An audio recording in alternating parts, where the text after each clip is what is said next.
the Brazilian great Pele passing away recently as well, recently having his funeral on his wake in Brazil, had to have the body flown over and everything as well. Just before we move on to the next part of the podcast, I just want to hear everyone's thoughts. Salim, you go first on Pele. What was your impression of Pele, obviously being from before your time, and from what you really learned from Pele? He was obviously up there as like the top two before those Ronaldo and Messi about. I didn't obviously watch much of him in that sense, but obviously we know World Cup winner, multiple World Cup winner at that. 3 times. And, whatever your favourite player's done, Pele's already done it before, and he had a Cruyff turn in it, and he had all sorts of skills and stuff like that. So it just shows like how ahead of his time he was in that sense. And you have to remember, like, with these players that obviously retired before, like Maradona being one, like George Best being another one, like imagining them in today's era, it would have been completely different for them, considering like the state of like the pitches, how they were before, and the sports science and everything else. Sometimes it's hard to compare players from different eras, especially like that far behind today. Recency bias plays a big part as well. But yeah, it would have been amazing to have seen sort of these players like Maradona as well alongside the players that we have today, and see where the benchmark and where the standings, how the standings would be in that sense. People compare FIFA stats and goals and assists and everything, but we'll never end up knowing who would be the greatest players in different eras, because every era is different. There's always going to be different benchmarks and challenges as well. Like, for example, Pele scoring 1,000+ goals in his career. Unbelievable. Before, he was the iconic number 10 in world football, throughout world football, which is crazy. And obviously, Messi coming on afterwards for Argentina, number 10 for Barcelona as well.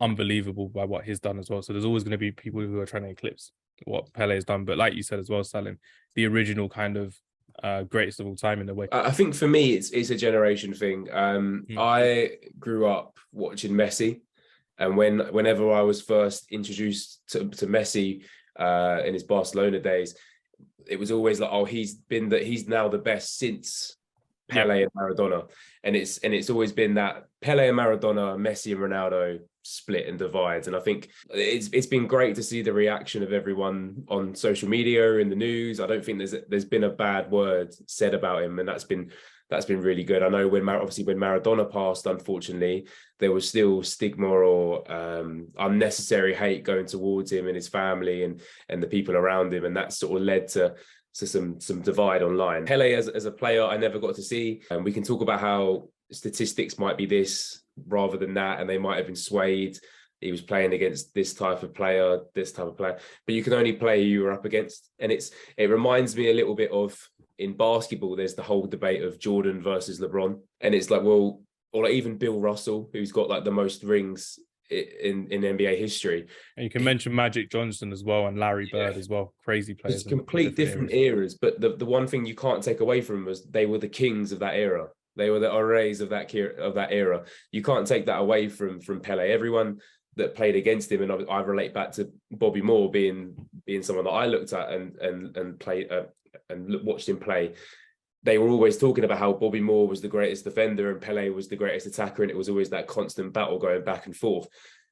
Signed by Santos at 15.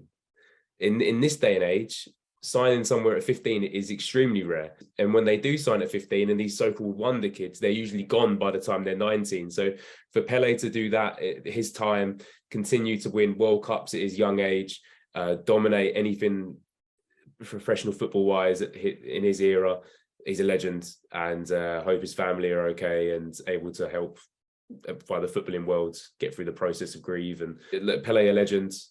Can't take anything away from that. He may not be the best of all time, in my opinion, but look, that's what football opinion's for. With those 3 World Cups that he's won, that's obviously levels ahead, kind of, when you think about it. You're playing the best in the world.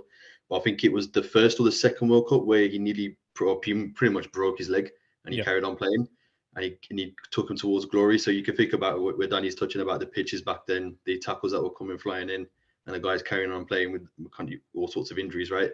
So for him to win 3 World Cups kind of says it how it is. But I mean, what a player. And I think when you think about the number 10, the actual number, you always think of Pele. So, and obviously he was the first, so you kind of got to go based on that in terms of his kind of legendary status. So